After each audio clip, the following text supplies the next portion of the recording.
What's going on, everybody? Welcome to episode 54 of Smack Talk here at smarkoutmoment.com and youtube.com/smarkoutmoment. Surprise there, huh? No, it's the same thing every fucking week. I am your host, as always, Tony Mango. With me, as always, Mike Burhan, Braden Mayfield. Yo, I like part of the furniture. Yeah, pretty much. What's up, Now, everybody? now everybody's Hey, surprised. sit on it. What we got for you this week? We have the typical Ask Him. We finally have some hot tags over the past 2-3 weeks where nothing fucking happened.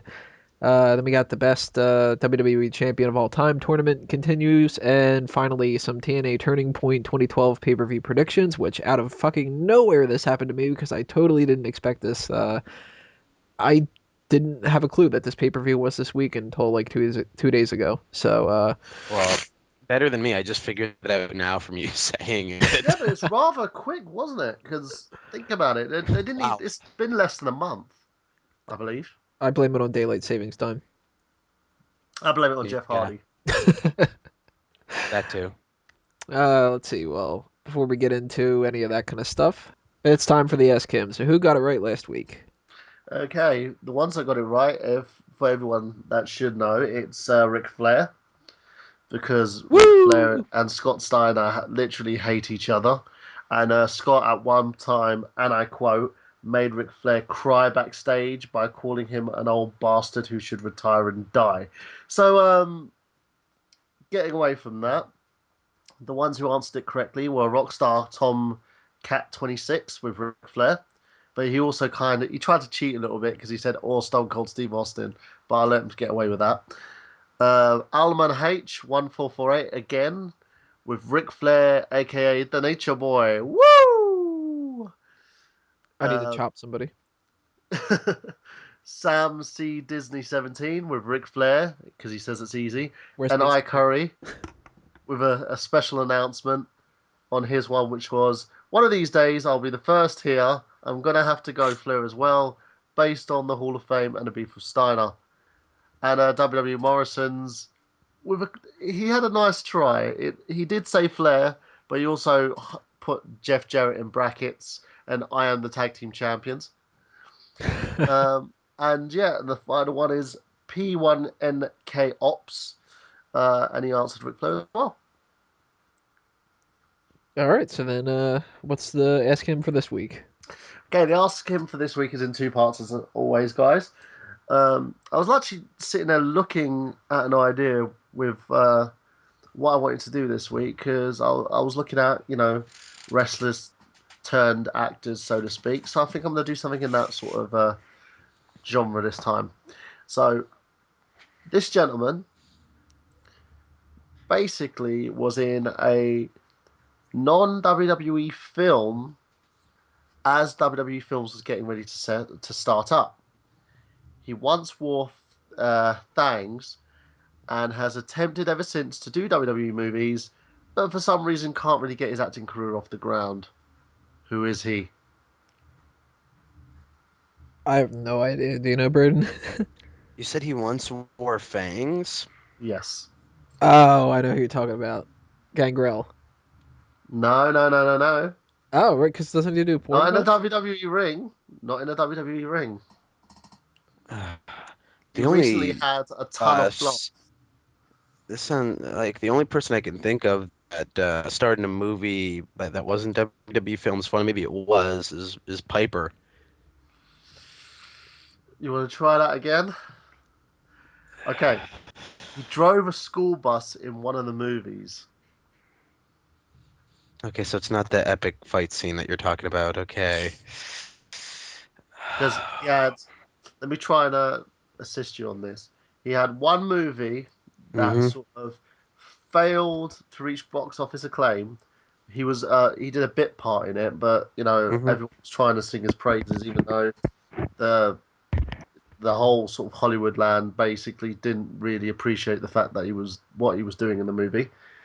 It was part of a trilogy of films, and the final film was extremely shit. In words, it was a Marvel movie for you comic buffs out there. Triple H? There you Nash. go. It was Oh, Triple H. For the really? Uh, Blade film, right? Yep, correct. And the reviews, if you saw it, they went on WWE hyping the movie and how amazing he was in that movie, and everyone talking about how great he was. But in turn, when the reviews came out, they said it was one of the worst things about that movie. Apart from the fact, the only standout from that movie was Ryan Reynolds. I never seen it. Neither have I. Complete and So, utter shitfest. It's one of those movies where you just literally watch it and you think, what the fuck happened? In comparison to Blade 1 and 2 and Blade Trinity, it was just like, yeah. Mm, I think they just fucked up badly. He walked onto the so, set and so wanted that's to why he bury was never everybody. able to star in movies again after that. Okay. Well, he did a couple of WWE movies, and Stephanie was trying Well, to do to well, throw feelers out. the Into, chaperone doesn't count. yeah, because she was trying to like throw feelers out there to get him, a movie career in Hollywood. But I think one review actually said that he's never gonna be a leading man. Not even in It, WWE. Yeah, yeah, exactly. That's what I was about to say. right He now, probably part thought he two of was in like this, 2002 and 2003, but that's beside the part point. two of this, Triple H has spawned a protege who is at this point in time starring in a box office film that has been given mixed reviews, but is grossing, rather good in the box office at the moment. Directed by a well-known rap artist slash brand manager. See, what sucks is I know this one. I know you know this one. Yeah. Uh, the thing is, I'm going to give people double points for this if you can actually name the movie and name the ex WWE star. By the way, it's Wreck-It Ralph. The ex WWE star and the movie that he's currently starring in. And for a lot of people, unless you've been hiding under a rock, you would know this. That's for everybody else. Good luck, guys, and as always, keep it up. You're totally eclipsing Tony Mango here. Yeah, So, you're completely destroying me, everybody. But I know this and one, face. damn it. Because I know it very well from going to see Skyfall last night and going to see Wreck-It Ralph earlier last week and looking at the list of the movies that were out and just being like, oh, there's that movie I'm not going to see. Well, the thing is, the movie looks good and it's very, so it pays homage to those movies in the same genre as it. But as always, I don't see it as being something that you can sit there and go, yeah, okay, that's amazing. But again, you've got to look at the people involved. That's it. It's like Lucy Liu. She's never been a big time player. I would never peg her as a villain. Oh, I sort of spoiled it a little bit there. The villains like Uh, basketballs. yeah, and and the lead characters as well. There's literally one big name actor in this movie, but I'm not going to talk too much about it because people are just going to get it that way. Right.